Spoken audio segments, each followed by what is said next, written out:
Right now at 6, flood watches and warnings in effect across Northeast Ohio. And while rivers rise, our temperatures are tumbling, what you can expect over the next 24 hours. Plus, continuing coverage tonight after a mother is accused of beating her daughter to death. What we're uncovering about mom's past. We are not all in. Community leaders call out the city's multi-million-dollar plan to renovate the Q, where they want the money to go, and what you are telling us you want the city to do first before opening the checkbook. And cashing in on your credit cards, the rewards programs with the most perks. From the station that sees the possible, this is Channel 3 News, brought to you by the Calvetta Brothers Floor Show. It's time to fall in love again with your home. And now, Channel 3 News at 6.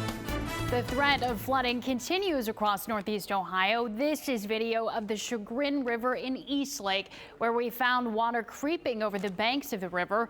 And those who live nearby are keeping a close eye on rising water. And it's a similar story along the Grand River, where we found big chunks of ice flowing along with the current early this morning. And tonight we're taking a live look at the Black River in Elyria. You can see the waterfall moving pretty fast there. Chief Meteorologist Betsy Kling has more on the flood watches and warnings. Hi, Betsy. Well, first and foremost, the good news is it's dry. We have no new rain that is falling across the area, but man, did we get hit today. Where you see the blue, that is where we had 2 to 3 inches of rain this morning, and it just kept coming. Finally, in the afternoon, it swept out to the south, but now we are left with these flooding concerns.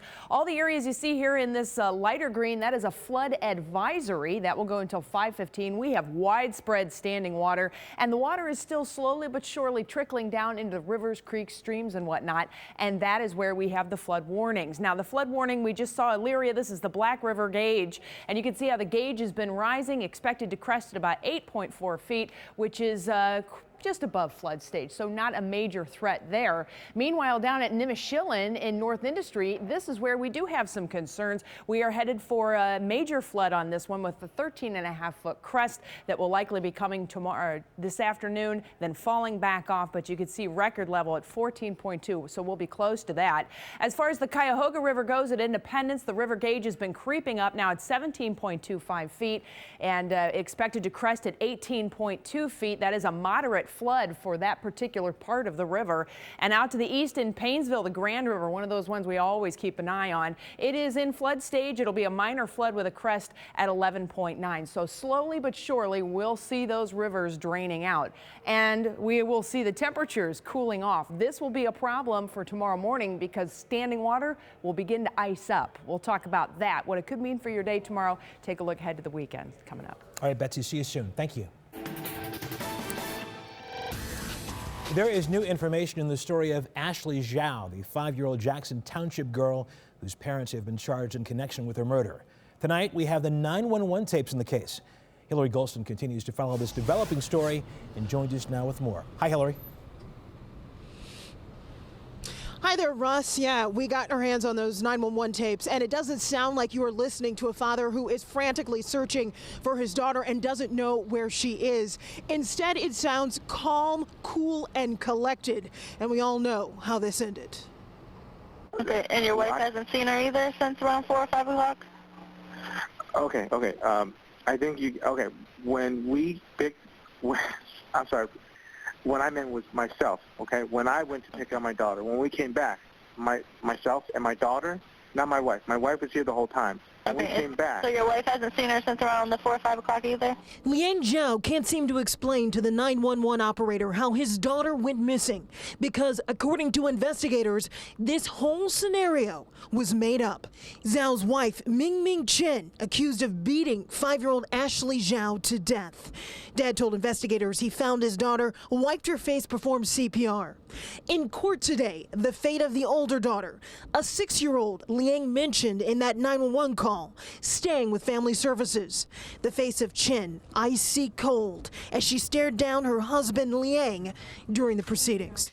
Now, there is going to be another court date come February 8th to revisit who Ashley's older sister should stay with, should Family Services find some family connected to this case. Now, one other thing that we uncovered today, it looks like the mom was facing deportation just a few years back. So, as we can see, every day we're learning something new in this case, Russ. We are. Hillary Goldstein in Stark County. Thank you. New tonight, we now know more about a teen shot and killed in Akron last night.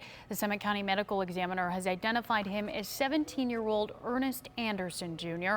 Officials say he was shot several times in the head and the torso. Akron Public Schools posted this video on YouTube as a tribute to the teen.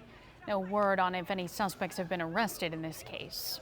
Not all in. That was a message from a group of Cleveland religious leaders today, protesting a plan to spend taxpayer money for a $282 million makeover for the Q.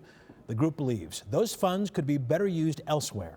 We cannot and will not stand while hundreds of millions of dollars go into expanding and enhancing this arena when we so desperately are in need of that kind of investment to strengthen our neighborhoods and build up our communities. And as the clergy weighs in, so can you. Go to our app or WKYC.com/vote now to let us know if you think the Q renovations are the best use of tax dollars. In the meantime, we've verified where the money is coming from. The plan is to have the Cavs foot half of the bill. The next biggest chunk of money, $97 million, will come from admissions taxes, the taxes collected when you buy a ticket to the Cavs or any event at the Q. $44 million will come from the bed tax, collected when anyone stays at a hotel in Cuyahoga County. $16 million coming from the money set aside for the convention center, which came in under budget. And the final $3 million will come from the sales tax spent inside the Q. Our coverage continues now with Channel 3's Monica Robbins, who spoke with residents to get their take on the issue. Hello, Monica.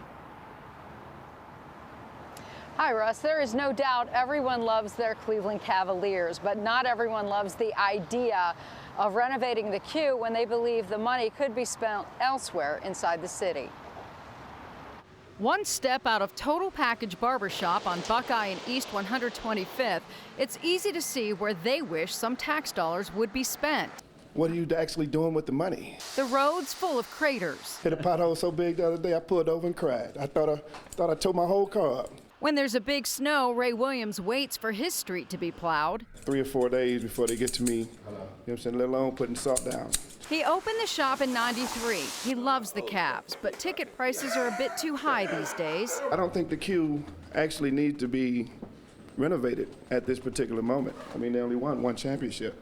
You know, wait till they bring 2 or 3 in the city. Daniel Stanford, sporting a Cavs hat, goes to 6 games a year. It's a double-edged sword. I mean, you want to see the city look good, but at the same time, you want to see other areas of the city get fixed up. So it's like, I think they probably need to sit back and think about it for a second and be more open with the taxpayers about where our money is going. And where do they think the money should go? The schools, the education, the streets, just maintaining a good look for the city overall instead of one area. Now, the greater Cleveland congregations are calling on the county and city leaders to take a step back and think before they go forward with this plan. They're also calling for a dollar-to-dollar match of any public funding that goes into the Q to also be set aside for a community investment fund. But we all know the mindset has long been, if you build it, they will come. And this last summer, that definitely proved to be true. You take the Browns, for example, even though they had a dismal season, they still managed to sell out their tickets. Whether or not anyone showed up to the game is a whole other story, Russ. Back Monica, to you. as I look at our unofficial poll on the screen, it looks like most people, at least at this point, agree with those guys. How about that? All right, Monica, thank you. Well, it was 2 weeks ago tonight that the plane crashed in Lake Erie, killing 6 people on board. 250 pieces of debris have been collected so far, and new today, we've learned 4 bodies have now been recovered. Chris Ty is live tonight with the latest on the search. What's next and the debris may unlock some answers. Hi, Sarah. Let's start with the evidence. The most Hi, Sarah. The most important piece of evidence that's been captured so far is what's called the AIRCHECK box. It records exactly mechanically what happened on that airplane, and it's the best guess and the best chance of finding out what went wrong up there. Let's talk a little bit about some evidence that just came in within the last 90 minutes. Channel 3 cameras rolling and capturing this as crews bring a huge chunk of the cabin ashore. You can see the windows of that big chunk. Also brought in late today what we believe is the right wing of that Cessna aircraft. Just the latest in the slow slog as the search through the big lake continues. Day 14 back on the lake. But the biggest news is what day 13 produced. That's the left wing of the Cessna 525 pulled up Wednesday, the same day several of those Columbus-bound travelers were discovered. I'd say at a minimum we probably are looking at, 3 people, but maybe more. Those 3, plus the one discovered last week, means 4 of the 6 aboard have been recovered. Next, the grim task of identifying them through DNA testing and reverse paternity tests. Also underway, examining that AIRCHECK box with crucial flight data found Wednesday. One of the issues with the AIRCHECK box, it's not crash-proof, so we don't know what kind of information we're going to be able to receive from the box. In addition to the wing and the AIRCHECK box, a stabilizer bar brought to the surface Wednesday. As for today, crews used sonar, a pair of boats, and divers to continue searching for remains and wreckage. And for another day, Mother Nature's backdrop matching the mood of this search, which now creeps into day 15. So, as we've mentioned, 4 bodies or pieces of bodies have been recovered. The one discovered last Friday has been worked through, and they think maybe as early as tomorrow, Sarah, they'll be able to figure out which of those 6 passengers they pulled up last week. The other 3 may take still a little bit of time. So, Chris, of course, 2 bodies still in the lake. How much else is there still left to recover? Well, it's very unclear. I mean, when we see these pieces and parts of a fuselage, parts of a wing, they think they have found the impact spot and they're kind of mapping around that. But as far as exactly how many more pieces, will there ever be a completed search effort? That's still unclear. All right, Chris Ty, thanks. And coming up tonight, with only 8 days left in office, we'll tell you about President Obama's surprise that left Vice President Biden in tears. Plus, more and more cashback credit cards on the market. We'll break down which ones come in with the best rewards when Channel 3 News at 6 returns.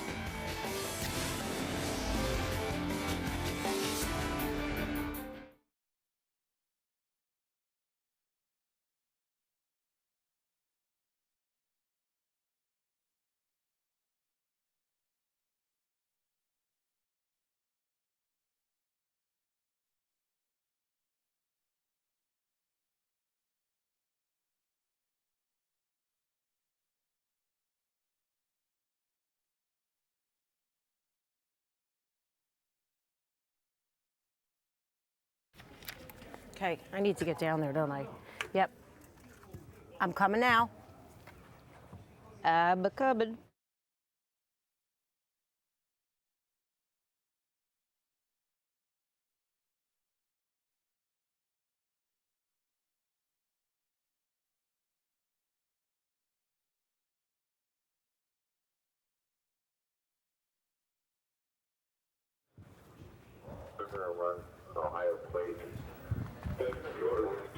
I'm coming. Can you hear me? 1, 2, 3, 4. 1, 2, 3, 4. It's Danielle Serino.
Developing tonight, the U.S. Justice Department will have faced an internal investigation over its handling of the Hillary Clinton email case. The department's inspector general says the review comes after a request from federal lawmakers and the public. This will include questions over how the public was notified of the Clinton case and the role of FBI Director James Comey. Much more on the investigation tonight on NBC Nightly News with Lester Holt. But now to a much lighter moment today at the White House. Ladies and gentlemen, I am proud to award the Presidential Medal of Freedom with distinction to my brother, Joseph Robinette Biden, Jr. It was a surprise. The vice president did not know that was going to happen today. The emotional surprise of a lifetime. You can see it right there. He got the Presidential Medal of Freedom with distinction, the nation's highest civilian honor. The president called Biden the best vice president America has ever had and a lion in American history. Amazon is introducing a new credit card which gives you 5% cash back on all your Amazon.com purchases. But there's a catch. It's only for people who subscribe to its Prime program, which costs $99 a year. That's the problem with a lot of these rewards cards, the catch. Here's investigative consumer reporter Danielle Serino. Sarah, the offers are so enticing. Free trips, discounts, cash back on purchases. But there are drawbacks to some of these cards, so here's a list of some of the better ones. We love our rewards cards. More than half of us have one. But do you have the right one, or should you have one at all? If you like to travel, you'll want a card that offers miles or points that can be redeemed for airfare or hotels. The best reward cards for that are the Chase Sapphire Preferred Card. You earn 2 points per dollar spent on dining and travel and 1 point per dollar spent on everything else. You'll also get a bonus 50,000 points if you spend 4,000 in the first 3 months. And those points are 25% more when you book travel through Chase Ultimate Rewards. The downside is the $95 annual fee. For no fee, though, there's the Bank AmeriCard Travel Rewards Card. You'll get 1.5 points for every dollar spent, plus 20,000 bonus points if you spend $1,000 in the first 90 days. And if you have a bank account with them, you can boost your rewards rate to 10%. The downside of rewards cards, though, is keeping track of all the miles and points from your hotels, flights, or car rentals. It's easier just to get cold, hard cash back, and one of the best cash back cards is the Citi Double Cash Card. You get 1% back on every dollar you spend anywhere and 1% back when you pay off your purchases. And the best part? There's no annual fee. Now, for those who don't have the best credit, check out the Capital One Quicksilver Card. You get 1.5% cash back on all spending. New card members earn a one-time $100 bonus if they spend $500, and this also has no annual fee. So no matter how good these cards sound, do not get one if you don't pay off your balances every month. The best cards have very high interest rates, so you're really just going to cancel out all those perks. Yeah, you got to take advantage of it right if you're going to do it. Yeah, they're great programs, but you got to, right. All right. Got to pay it off. Thanks, Danielle. Thank you. Netflix users beware. Scammers are using email to get your credit card information. Here's how it works. Email will ask you to update your membership information. Once you click the link, you'll be asked to update your credit card info and your social security number, and that is the giveaway. The real Netflix site will not ask for your social security number. If you get an email like that, take a close look and do not open it. All right, 6:17 now. Let's send it back over to the chief. How are things looking with these rising waters, Betsy? Well, as the waters rise in the creeks, streams, and rivers, it's draining out from backyards and the rest of the area. It has been one heck of a day. Frozen ground, and what wasn't frozen was saturated, so all that rain, 2 to 3 inches in many locations, had no place to go, and it just ran off. So we still have a flood advisory over the area, and then on top of that, river flood warnings continue as well. Now, it was one of those days when the rain was coming down, and at times it was so windy as well. It was a great day to be inside, and I have to tell you, I was lucky enough to be inside with a bunch of cool second graders at Hickory Ridge School, so hello to all my friends there. I've done my part.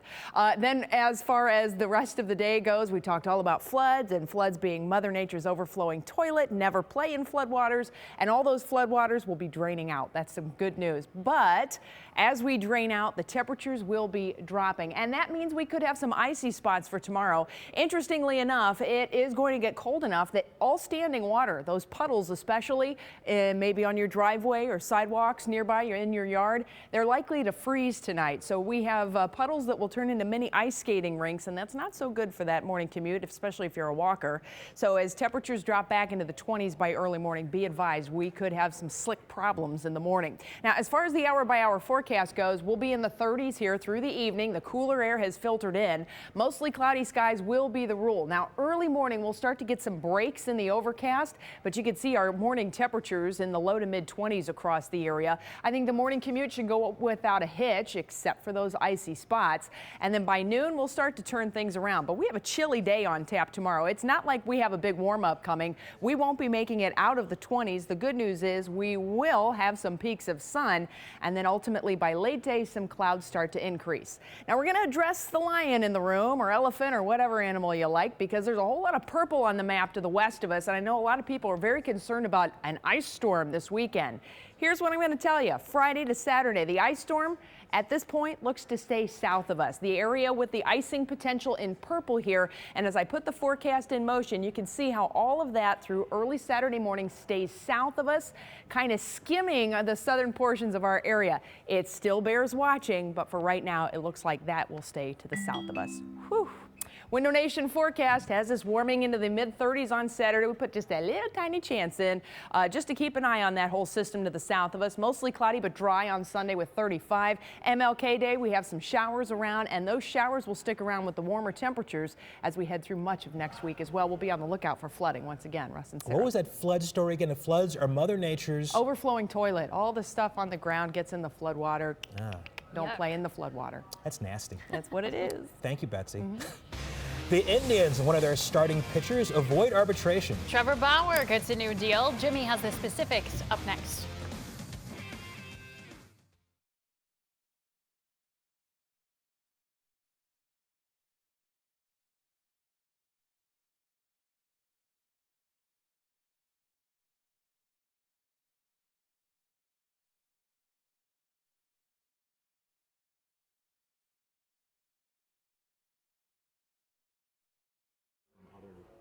Places like that, stuff like right. So they're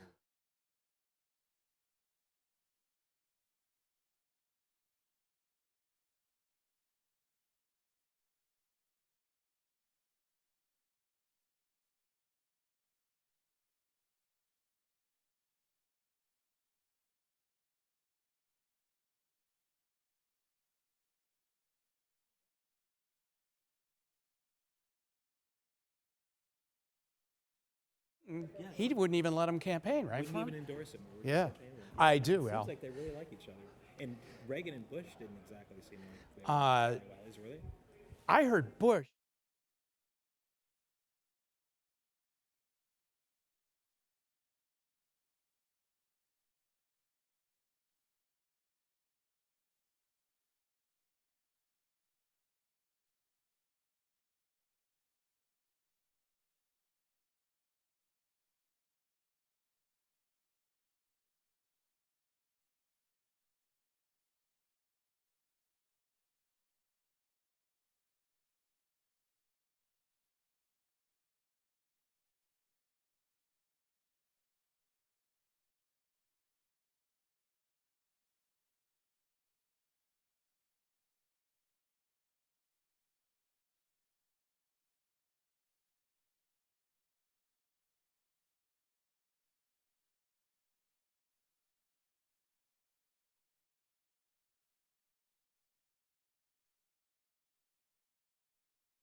And now, the Kia of Bedford and Hyundai of Bedford Sports Report.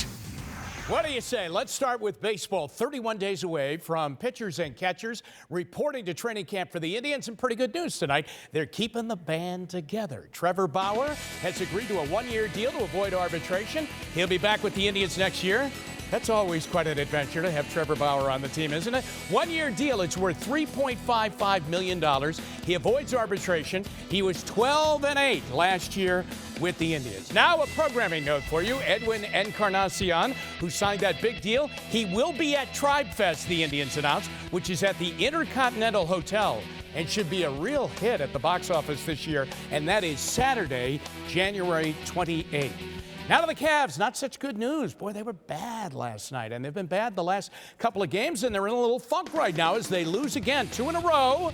I mean, nothing to get gray hair over. The Cavs say they need some good practice time. Kyle Korver's here, new player. Got to fit him in. No J.R. Smith. You know, they need to get on the practice court. Anyway, they got drilled last night. A kid from Canton really led the way for Portland. C.J. McCollum from Canton Glen Oak had 27 points. The Cavs play tomorrow night in Sacramento. And then, as the trip ends, it ends on Monday, that big game at Golden State. So I would get to the practice court and get this thing ironed out. All-star voting. LeBron James leads all players in all-star voting. I wonder if he'll make it. Fans account for 50% of the vote to determine the 10 starters. LeBron has already totaled more than 1 million votes. Kyrie Irving leads the guards in the Eastern Conference. Kevin Love is third in the front court. In the East, the All-Star Game is coming up in New Orleans, February 19th. This is a sad story, I have to tell you. The San Diego Chargers, I mean, I can reflect back on that day in late October, early November, when the Indians had just played so well in the World Series, and the news came out that the Browns were leaving Cleveland. Today, San Diego, it's official. The Chargers are leaving San Diego and heading off to L.A. One Charger fan was so ticked off, he went to the Chargers facility, and he threw eggs at the facility right there. Now, it was a little bit more heated here in Cleveland, but we didn't go after the facility. Of course, everyone was ticked off at the Modell family, but that's the situation in San Diego. How about this? Sean McVay is the new Rams head coach. If you're saying, boy, does he look young? You're right, 30 years old. Just got his license. Youngest head coach in modern NFL history. Jacksonville Jaguars announced their new management team. They introduced their head coach, Doug Marrone, and their executive vice president back in the NFL, Tom Coughlin, who started his head coaching career in the NFL in Jacksonville. The Denver Broncos named their new head coach, Vance Joseph. Boy, Hugh Jackson's a big fan of Vance Joseph, but he gets a head job now with the Denver Broncos. And no decision yet as to whether or not Clemson quarterback Deshaun Watson will play in the Senior Bowl. He's training for the draft and the combine out in California. But if he does play in the Senior Bowl, he will be coached by Hugh Jackson. 48 years ago today, I know you all know what's going on. 48 years ago today, Joe Namath pulled off the big upset, and the Jets beat the Baltimore Colts 16-7 in Super Bowl III. And the AFL was really recognized. Guaranteed a victory. That's right. Yeah. Why did you tell me now about not getting gray hair over that mini slide? You know, when I said it, you know, if I could take it back, I would have. You would, a couple of days ago. That's when I went 48 years ago. Oh, thanks. Oh, boy. Jimmy and Betsy back tonight at 7. The NBC Nightly News is next.